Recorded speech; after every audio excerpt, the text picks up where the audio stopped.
Halo saudara-saudara, teman-teman. Ketemu lagi dengan saya, Yogi Am. Di episode ketiga, saya ingin bicara tentang seniman. Apa itu atau siapa itu seniman dan karya seni. Hasil karya seni. Oke. Sebelum saya lanjut, kembali saya ingatkan atau saya mengingatkan diri saya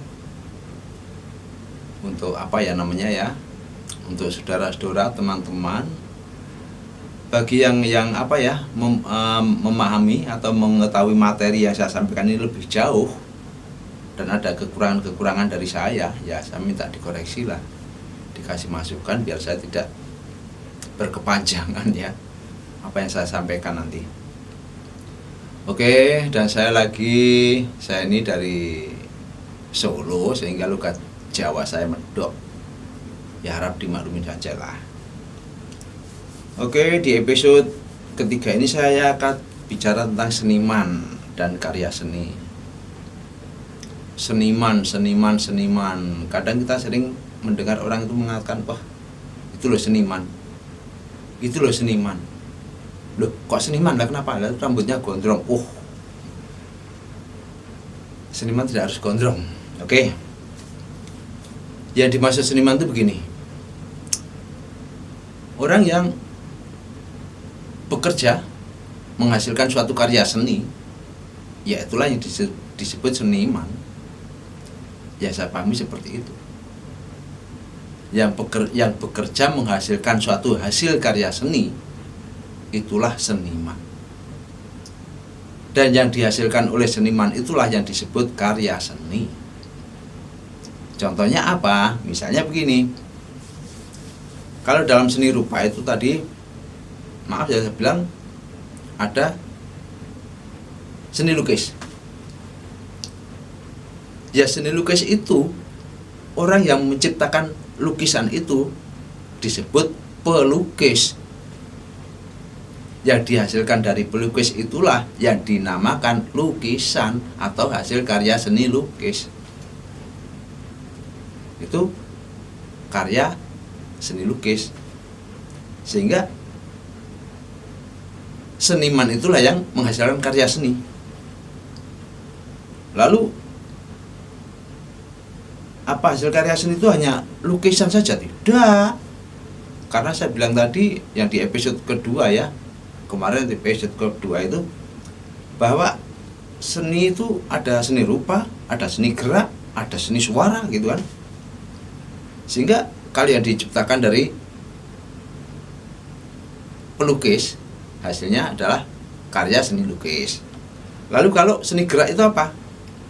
Oke, misalnya dari seni tari. Yang ya saya tahu di Jogja itu, yang sekarang itu masih eksis itu, Bung Didi Ninitowo itu banyak menciptakan hasil karya seninya dia, yang macam-macam lah. Sehingga saya tidak bisa menyebutkan satu persatu, karena saya juga tidak punya keahlian dalam bidang tari ya, sehingga saya tidak paham tentang jenis-jenis tarian yang dihasilkan oleh Bung Didi Ninitowo itu. Lalu dalam seni gerak itu masih ada lagi seni drama, seni dalang, macam-macam lah. Kalau drama seperti kita kenal dramawan yang hebat itu, almarhum Rendra, itu kan hebat itu.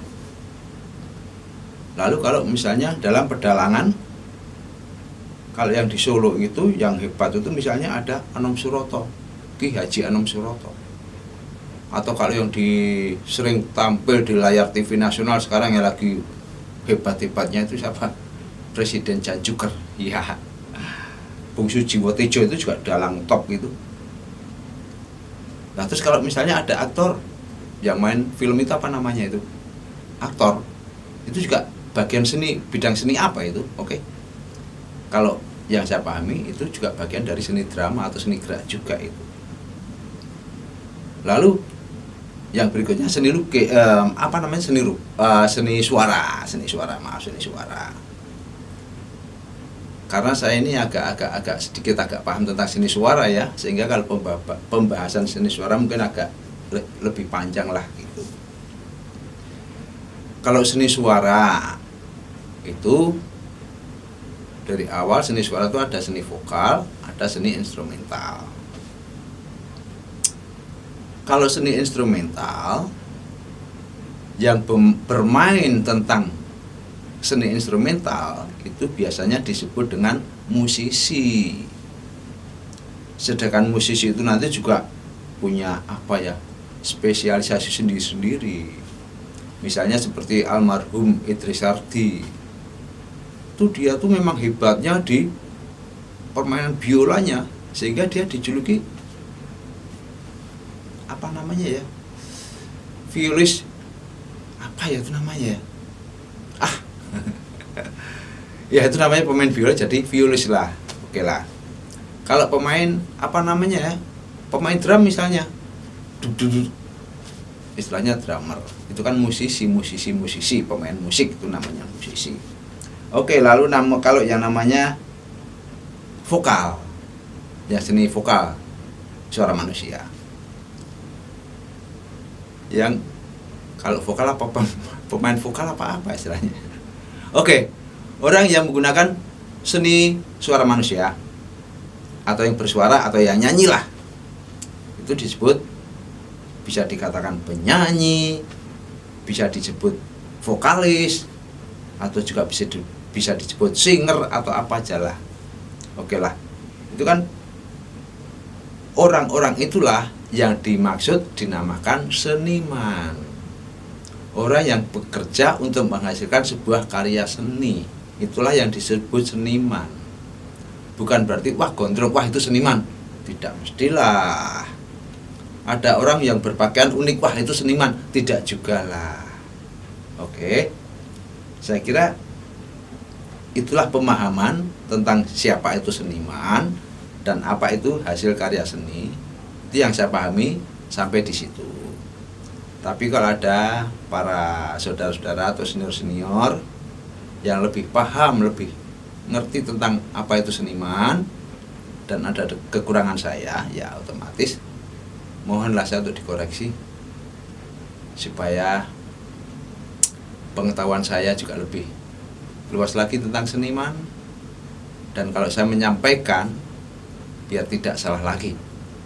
Saya kira saya tunggu koreksinya. Insya Allah kita ketemu di episode yang akan datang, mungkin episode keempat ya. Ini episode ketiga. Episode keempat itu ada ini ya, apa ya, saya punya referensi begini. Seniman itu susah diatur. Bener apa tidak sih? Oke. Itu nanti bagaimana saya bicara tentang seniman itu susah diatur atau tidak. Dan bahkan ini saya juga sudah punya apa ya, nih program-program nanti saya juga bicara tentang bagaimana cara menciptakan lagu, mencipta lagu itu gampang apa susah sih, dan seterusnya. Oke, sekian dari saya di episode ketiga. Semoga bisa ketemu lagi di episode berikutnya. Insya Allah kita masih berjumpa dalam keadaan sehat walafiat. Oke, sampai jumpa. Salam sehat. Klik.